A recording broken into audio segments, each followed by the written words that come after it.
잠언 27장 10절부터 19절을 가지고 말씀드리겠습니다. 10절에 너의 친구나 너의 아버지의 친구를 저버리지 말아라고 했습니다. 환난을 당하면 먼저 가까운 사람들을 생각하고 도움을 바라게 됩니다. 도움을 바라는 친구에게 도움을 줘야 합니다. 아버지의 친구와도 좋은 관계를 맺어야 합니다. 이미 관계를 맺고 있는 사람들과 좋은 관계를 맺는 것이 좋습니다. 10절에 내가 어렵다고 친척의 집을 찾아다니지 말아라. 가까운 이웃이 먼 친척보다 낫다고 했습니다. 친척이지만 애정이 없는 사람은 환난을 당해서 아무런 도움을 주지 않습니다. 이웃은 가까이 있기 때문에 도움을 주기도 쉽습니다. 차라리 이웃에 함께 사는 자들이 위로하고 돕습니다. 그래서 이웃 사촌이라고 합니다. 이웃과 잘 지내야 합니다. 어저께도 텔레비를 보니까 근감소증인가 하는 특별한 병에 걸린 사람이 연세가 51세인데 그 건강 나이는 한 100세 정도 된다. 눈도 다 보이질 않고요. 이게 제대로 근육이 없어가지고 자기 밥을 떠서 먹고 라면 하나 끓이는데 30분이 걸리고 이렇게 살고 있습니다. 국도 끓일 형편이 못 됩니다. 옆에 사는 이웃이 국을 끓여다 갖다 주고 그렇게 하는 걸 봤습니다. 가까이 있으니까 도와주고 또 그러기도 쉽고 그렇습니다. 나의 이웃 사촌은 누구입니까? 이웃에게 어떤 사랑과 관심을 베풀어야 합니까? 성도는 혈연을 초월한 하나님의 영적인 가족들입니다. 11절에 내 아들아 지혜를 깨우치고 나의 마음을 기쁘게 하여라. 그러면 나를 비방하는 사람에게 내가 대답할 수 있겠다고 했습니다.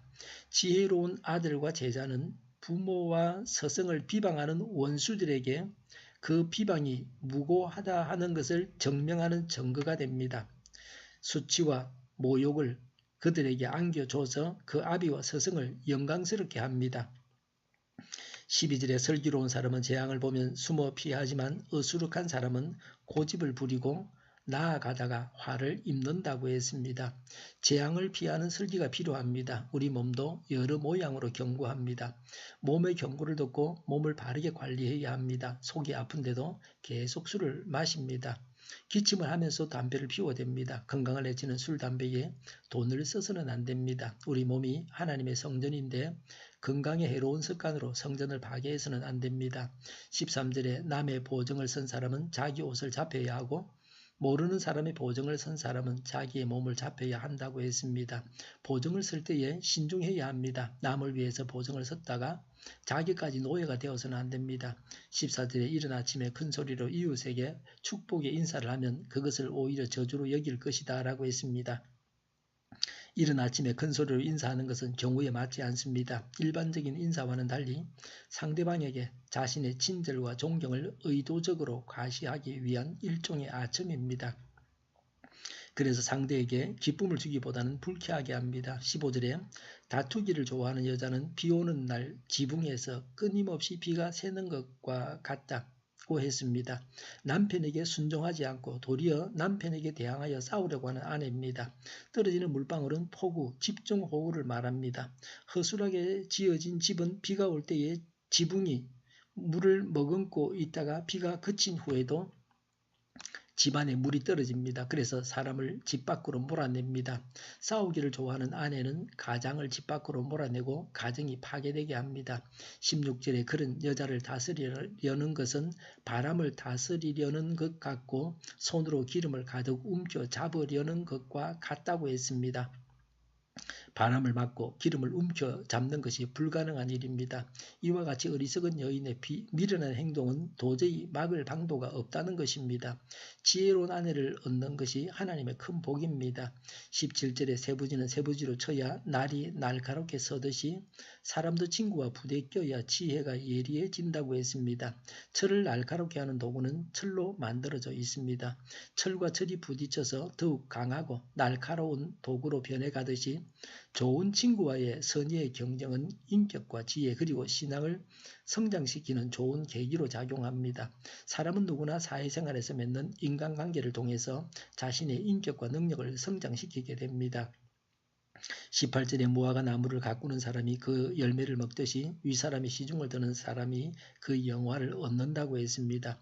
무화과를 가꾼 자가 그 열매를 따먹습니다. 그와 같이 주인을 잘 섬긴 자가 인정을 받고 영화를 얻습니다. 성실하고 근면한 생활은 반드시 그에 합당한 열매를 거둡니다. 더 나아가 하나님의 정의의 보응이 있습니다. 즉 사람의 지혜롭고 성실한 생활에 하나님께서 복을 주셔서 보상하십니다.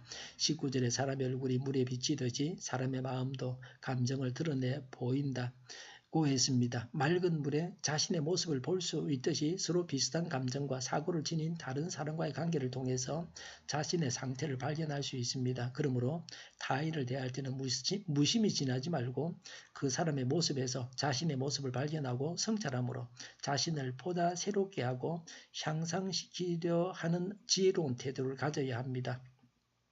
사람이 자신의 진정한 모습을 알기 위해서는 스스로의 마음을 자세히 들여다보아야 한다는 의미로 해석할 수도 있습니다. 자문을 따라서 이 세상을 살아가면 앞서가고 승리하고 열매가 풍성한 삶을 살게 됩니다. 기도하겠습니다. 자문을 따라서 이 세상을 살아서 앞서가고 승리하고 열매가 풍성한 삶을 살게 하여 주시옵소서. 우리 동일교회가 만군은집하게 하여 주시옵소서. 예수 이름을 명하노니 모든 병만은 물러가고 몸의 모든 부분들은 온전하게 될지어다. 신유의 기적을 베푸셔서 지금도 저희의 질병을 고쳐주시옵소서. 저희와 교회와의 나라의 민족을 불쌍히 여겨 주시옵소서. 독재 정권이 무너지고 평화 통일을 이루게 하여 주시옵소서. 전쟁 위험이 사라지게 하시며 적과 통일의 위험 속에서 두려워 떨고 살지 않게 하여 주시옵소서. 북한의 핵 문제를 해결하여 주시고 신앙의 자유를 늘 누리며 살게 하여 주시옵소서. 하나님을 대적하는 세력들이 바로 망하게 하여 주시옵소서. 국회와 정부가 하나님 기뻐하시는 법만을 만들게 하시며 반성경제의 모든 법과 내기와 영들이 지구상에서 즉시 제거되어지게 하여 주시옵소서.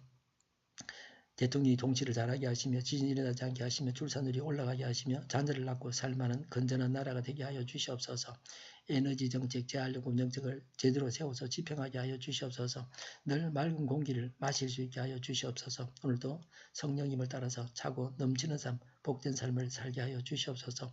감사와 찬양을 주님께 돌려드리며 예수님의 이름으로 기도하옵나이다. 아멘.